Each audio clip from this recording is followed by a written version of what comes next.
नमस्कार, exam happy by Jharkhand channel में आपका स्वागत है। तो दोस्तों जुड़ चुका हूं मैं यहां पर झारखंड में होने वाली जेटेट परीक्षा की तैयारी को लेकर के। तो आपको हम बताते चले झारखंड में जो झारखंड शिक्षक पात्रता परीक्षा होने जा रही है, तो विज्ञापन निकलते के साथ ही आपको बाज़ार में बहुत सारे बाज़ारू किताब मिलेंगी और आप वहीं से लेकर के तैयारी करने लगते हैं, जिससे यहाँ पर बहुत कम प्रश्न आपको भिड़ते हैं और बहुत ज़्यादा मेहनत करने के बाद भी आप यहाँ पर सफलता नहीं प्राप्त कर पाते हैं। तो यदि आप झारखंड में होने वाले शिक्षक पात्रता परीक्षा में पास करना चाहते हैं, तो आपको यहाँ पर झारखंड में सरकारी स्कूलों में मिलने वाले जेसीईआरटी टेक्स्ट बुक पर आधारित सारे प्रश्न आपके एग्जाम में पूछे जाते हैं। और अभी झारखंड में जितना भी जेएसएससी एग्जाम ले रही है या जैक एग्जाम ले रही है, वह पाठ्य पुस्तक पर आधारित होता है। तो पाठ्य पुस्तक पर आधारित सारे प्रश्नों का नोट्स, पीडीएफ और यहाँ से जुड़ करके यदि आप तैयारी करते हैं तो 101% झारखंड में झारखंड शिक्षक पात्रता परीक्षा में आप पास कर सकते हैं। और यहाँ से सारे नोट्स को लेकर के पढ़ लेंगे, क्योंकि जेसीईआरटी के टेक्स्ट बुक पर आधारित सारे प्रश्न सभी सब्जेक्ट का बना हुआ है और साथ में यहाँ पर जो है आपको उसका ट्रिकी भी नोट्स दिया जा रहा है। तो यदि आप झारखंड में झारखंड शिक्षक पात्रता परीक्षा या झारखंड सहायक आचार्य परीक्षा किसी की भी तैयारी करना चाहते हैं, तो आप यहाँ पर जुड़े हुए जेसीईआरटी टेक्स्ट बुक के माध्यम से सारी तैयारी कर सकते हैं, सारे नोट्स ले सकते हैं। वो भी सिर्फ और सिर्फ एक पेपर की तैयारी 1000 रुपये में और दोनों पेपर की तैयारी 1500 रुपये में लाइफ टाइम के लिए करवाई जा रही है। तो क्लास शुरू हो गए हैं, आप सभी जुड़ करके अभी से ही तैयारी कर देंगे। और यह एक बार की परीक्षा के लिए लाइफ टाइम आपकी फ़ी होगी, दोबारा आपसे फ़ी नहीं ली जाएगी। तो आपको जैसे ही वीडियो मिलता है, आप हमारा मोबाइल नंबर यहाँ पर देख रहे हैं, इस मोबाइल नंबर से संपर्क कर लेंगे और तैयारी के लिए जुड़ जाएंगे। तो चलिए चलते हैं महत्वपूर्ण प्रश्नों की ओर। 6 संख्या का माध्य 16 है, उनमें से एक संख्या हटा दी जाती है तो उसका माध्य 17 हो जाता है। हटाई गई संख्या है, आपसे पूछा जा रहा है। यह एमवीवीआई प्रश्न हुआ और यह जेएसएससी में पूछा गया प्रश्न है, झारखंड में आए हुए प्रश्न है। तो आप भी झारखंड के किसी एग्जाम, चाहे जेटेट की तैयारी कर रहे हैं, चाहे आकलन की तैयारी कर रहे हैं, सहायक आचार्य की तैयारी कर रहे हैं या जेएसएससी की तैयारी कर रहे हैं, तो आपका मैथ से जो सिलेबस है वो जेसीईआरटी टेक्स्ट बुक का क्लास 10 तक का है और वही हम आपके लिए लेकर के आ रहे हैं। तो आप 6 to 10 तक का पूरा नोट्स पीडीएफ यहाँ से परचेज कर लीजिएगा और पढ़ना कभी नहीं भूलिएगा। मैथ में आपका 100% स्कोरिंग होगा। देखिए इसको कैसे बनाते हैं। सबसे पहले हम लोग देखिए जानते हैं कि माध्य बराबर होता क्या है। सबसे पहले फॉर्मूला जानते हैं। माध्य बराबर होता है अंकों का कुल योग। क्या होता है? अंकों का कुल योग बट्टे अंकों की कुल संख्या, यही 3 चीज होता है। तो देखिए यहाँ 6 संख्या यानी संख्या दिया हुआ है, अंकों की कुल संख्या कितनी है? 6 है। और यहाँ पर माध्य दिया हुआ है, ठीक है। 6 संख्या का माध्य कितना है? 16 है। तो माध्य बराबर और अंकों का कुल योग ऊपर हो जाएगा।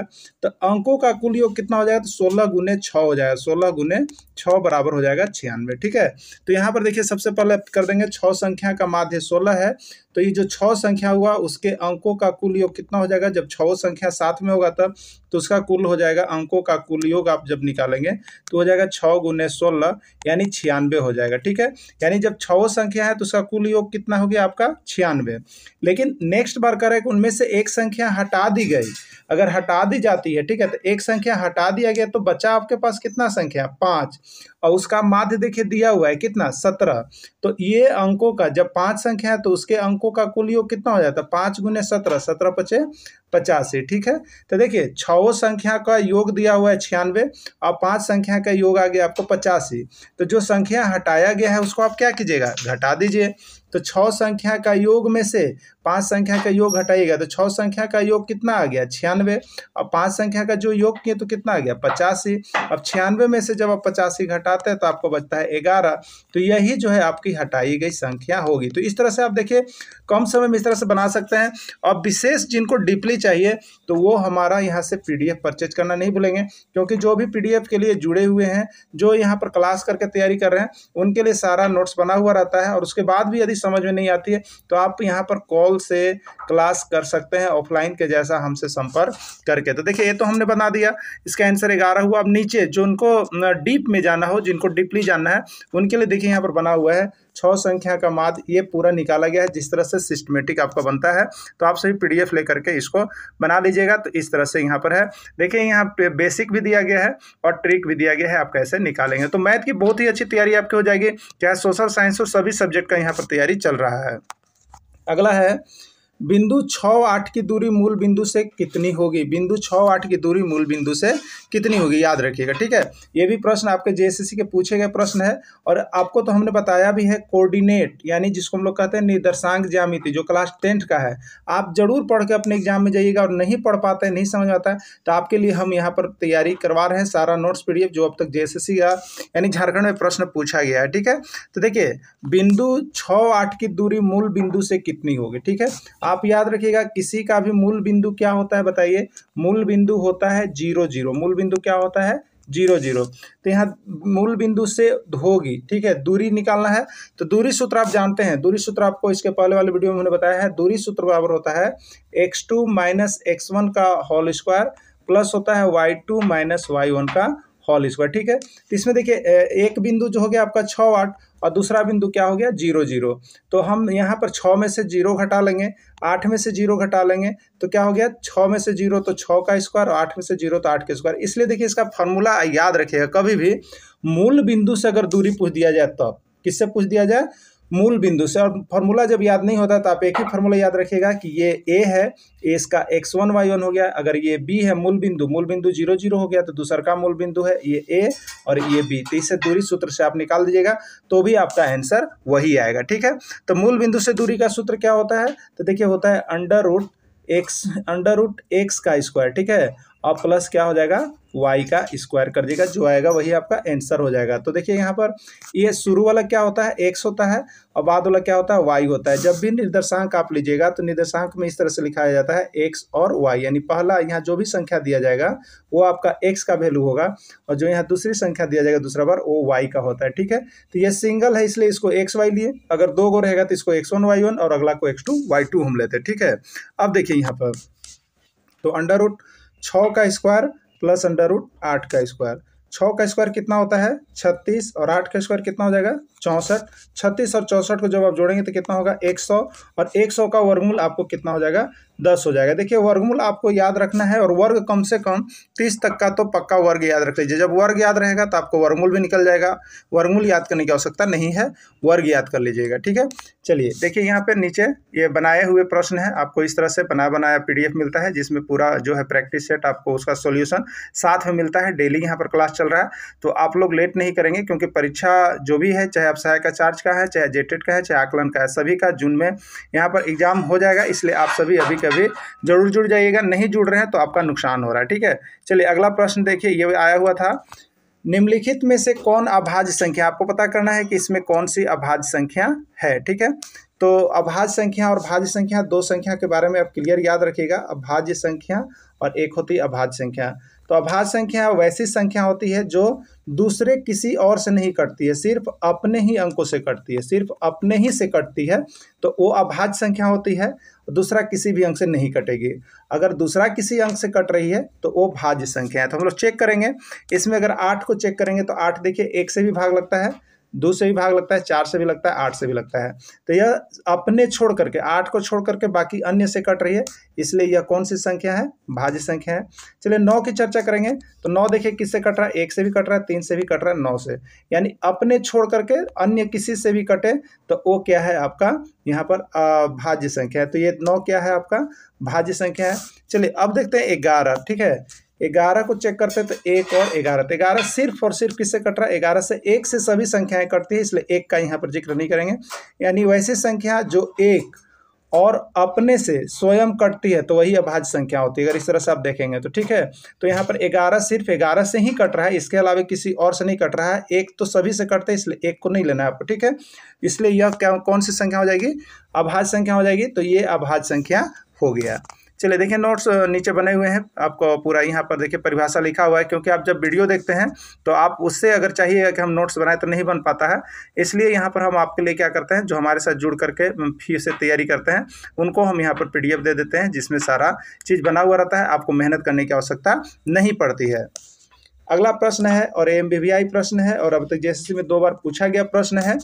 2 वृत्तों की त्रिज्याओं का अनुपात 2:3 है, तो उनके क्षेत्रफल का अनुपात क्या होगा? आपको बताना है। 2 वृत्त की त्रिज्याओं का अनुपात 2:3 है, तो उनके क्षेत्रफल का अनुपात क्या होगा? ठीक है, प्रश्न आए हुए हैं। देखिए यहाँ पर दो वृत्त है, मान लीजिए ये दो वृत्त है ना, इनकी त्रिज्या, एक का त्रिज्या कितना है, एक का त्रिज्या 2 सेंटीमीटर है और दूसरे का त्रिज्या 3 सेंटीमीटर, ठीक है। तो उनके क्षेत्रफल, तो हम पहला वृत्त का क्षेत्रफल निकालेंगे तो क्या होगा पाई आर स्क्वायर, और दूसरा वृत्त का क्षेत्रफल, तो यहाँ दो को त्रिज्या हो गया तो एक को R1 मान लीजिएगा और दूसरा का त्रिज्या हो गया तो उसको आप R2 मान लीजिएगा, तो पाई R2 का होल स्क्वायर हो गया। पाई R1 यहाँ की जगह, तो देखिए पाई पाई आपका क्या हो गया, कट गया R1 यानी पहले वृत्त का त्रिज्या कितना है 2, तो ये हो गया 2 का स्क्वायर, अनुपात है तो अनुपात, ये 3 तो ये क्या हो गया 3 का स्क्वायर, ठीक है। 2 का स्क्वायर कितना हो गया, तो ये 4 हो गया और 3 का स्क्वायर कितना हो गया 9 हो गया, यानी 4:9 इसका आंसर हो जाएगा। तो इस तरह से आप दोनों वृत्त को अलग अलग, अगर 3 को रहेगा तो तीनों को इसी तरह से आप कर दीजिएगा। प्रश्न बहुत ही इंपॉर्टेंट है। चलिए अगला प्रश्न देखिएगा, यहाँ पर बना हुआ है, देखिए जो नोट्स यहाँ पर परचेज किए उनके लिए सभी बने हुए हैं, सारा सोल्यूशन बना हुआ है। इसके बाद भी दिक्कत होता है तो आप हमसे फ़ोन करके पूछ लीजिएगा, सारा कुछ बना हुआ है। चलिए अगला देखिएगा, भाज्य बराबर डॉट डॉट डॉट गुने भागफल प्लस शेष, क्या होगा आपको बताना है। ये भी प्रश्न ऑब्जेक्टिव का पूछा गया है। भाजक, महत्तम समावर्तक, लघुत्तम समावर्तक या कोई नहीं, ठीक है। तो देखिए यूक्लिड विभाजन या भाग का नियम से लोग जानते हैं क्या होता है, भाज्य बराबर भाजक, क्या होता है भाज्य बराबर भाजक गुने भागफल और प्लस क्या होता है शेष होता है, ठीक है। तो यही आपका होगा भाजक, यानी इसका आंसर यहाँ पर क्या हो जाएगा भाजक हो जाएगा, यहाँ पर क्या भराएगा भाजक भराएगा, ठीक है। तो भाज्य बराबर भाजक गुने भागफल प्लस शेष होता है। ओके चलिए अगला, दो वृत्त के क्षेत्रफल का अनुपात 4:1 है। दो वृत्त के क्षेत्रफल का अनुपात 4:1 है तो उनकी त्रिज्या का अनुपात क्या होगा। देखिए अभी जस्ट उसका अपोजिट प्रश्न था, अब क्या दिया गया है क्षेत्रफल दिया हुआ है तो उनकी त्रिज्या का अनुपात क्या होगा, यही है ना। तो हम उसी फार्मूला पर लेकर के चलेंगे, ठीक है। तो क्षेत्रफल बराबर क्या होता है, क्षेत्रफल का अनुपात दिया हुआ है तो पहले वृत्त का क्षेत्रफल, पहले वृत्त का क्षेत्रफल और यहाँ पर हो गया ये दूसरे वृत्त के क्षेत्रफल हो गया, और यहाँ पर क्या हो जाता है देखिए, तो पहले वृत्त के लिए हम लिखते हैं पाई R1 स्क्वायर और दूसरे वृत्त के लिए लिखते हैं पाई R2 स्क्वायर, यही लिखते हैं ना। देखिए अब यहाँ पर हमको क्षेत्रफल दिया हुआ है, क्षेत्रफल क्या क्या हुआ है दिया हुआ है, तो यहाँ पर क्षेत्रफल का मान रखेंगे 4 और दूसरे का रखेंगे 1, बराबर यहाँ पर हो जाएगा पाई R1 स्क्वायर और बट्टा पाई R2 स्क्वायर, पाई पाई कट जाएगा यानी R1 स्क्वायर बट्टे R2 स्क्वायर होगा। देखिए यही होगा R1 स्क्वायर ना और बट्टे R2 स्क्वायर बराबर हो जाएगा 4:1।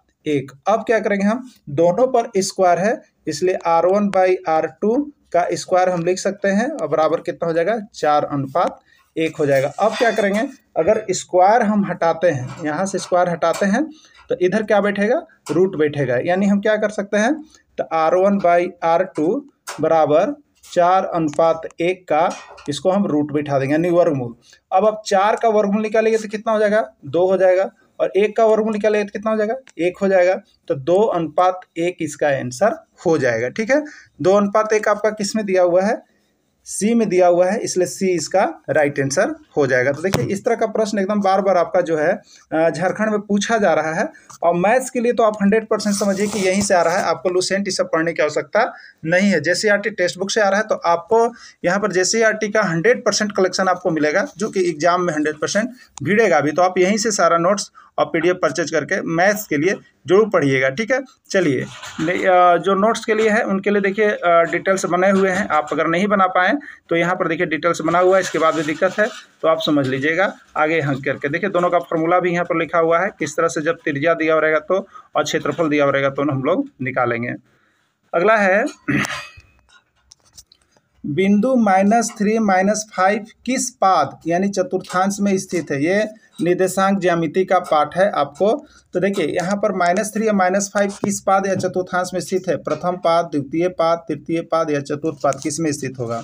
देखिए इसको जानने के लिए आपको जो है यहाँ पर आपको ग्राफ जानना पड़ेगा, ठीक है। इस तरह से हम लोग ग्राफ लेते हैं, इसको हम लोग क्या कहते हैं एक्स और ई, एक्स डैश होता है, ये वाई और ये वाई डैश होता है, ठीक है।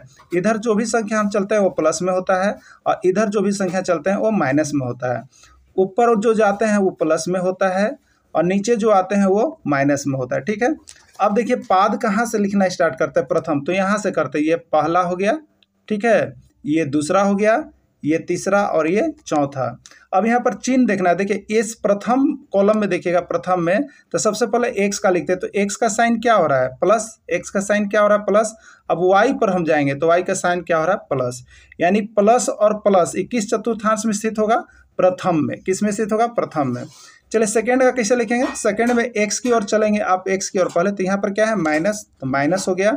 और वाई की ओर चलेंगे तो वाई क्या है आपका प्लस, यानी माइनस और प्लस होगा, ठीक है। यानी माइनस और प्लस रहे तो किस चतुर्थांश में स्थित होगा, द्वितीय चतुर्थांश या द्वितीय पाद में स्थित होगा, ठीक है। आइए तीसरा की बात करते हैं। तो तीसरा में जब हम चलेंगे एक्स डैश की तरफ तो ये माइनस होगा, और फिर चलेंगे इधर नीचे तो ये भी माइनस होगा, ये भी ऑलरेडी माइनस, यानी इसमें आएगा माइनस और माइनस। तो माइनस और माइनस रहे तो किस चतुर्थांश में स्थित है, ये तीसरा चतुर्थांश में स्थित है, ठीक है।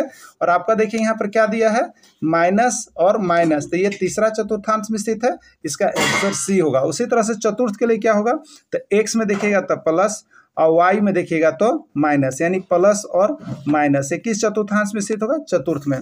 तो एकदम कंप्लीट कर लीजिएगा। यहाँ तो आपको हम बता ही दिए, लेकिन इसका डिटेल्स नोट्स नीचे बना हुआ है। किन के लिए है, तो वो जो हमारे साथ यहाँ पर जुड़े हैं, हमारे साथ जुड़ करके तैयारी कर रहे हैं व्हाट्सएप के माध्यम से और ऑफलाइन, उनके लिए। तो आप भी अभी देखिए, करने के बाद जुड़ जाइए, आपको एकदम 100% यहाँ से सारा चीज़ समझ में आ पाएगा। देखिए द्वितीय पाद, ये आपको नोट्स यहाँ पर देखिए क्लियर बना के दे दिया गया है, आप इससे तैयारी कर लीजिएगा। एक प्रश्न देखिए और है, वो आपके लिए है, आप यहाँ पर बना करके हमको कमेंट कीजिएगा कि बिंदु 3, 2 किस पाद में स्थित होगा। 3 के लिए भी प्लस है और 2 के लिए भी स्थित है, किस पाद में स्थित होगा, प्रथम में, द्वितीय में, तृतीय में, चतुर्थ में, ठीक है। तो बनाने के बाद आप हमको तुरंत जो है कमेंट कीजिएगा, और आपको जुड़ना होगा तो हमारा मोबाइल नंबर दिया गया है 9631054226 पर अभी संपर्क कर लीजिएगा। यहाँ से आपको सारी तैयारी हो जाएगी, चाहे आप मैथ के लिए किसी भी एग्जाम को झारखंड में देना चाह रहे हैं। वीडियो का अंत तक जुड़े रहें, इसके लिए आप सभी को बहुत बहुत धन्यवाद।